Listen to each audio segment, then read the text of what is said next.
According to some of the residents who are running businesses on City House, this fire started at around 8 a.m. in the morning, and the police fire brigade was called immediately to come and put out this fire. However, the problem is that this fire started spreading slowly from where the building starts all the way to where it ends. And now it's close to 2 hours, and the police fire brigade is still battling this fire.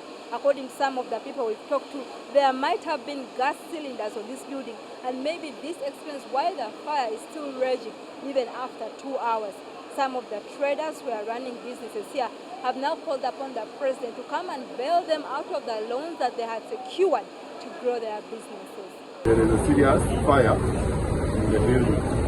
So we responded with multiple responders, and immediately on arrival here, our team engaged the fire. The fire started in the interior. There are some structures in there which the fire started to grow.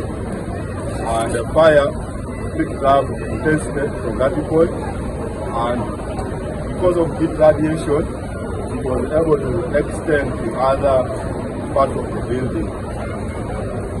We have managed to fight the fire, we have contained it.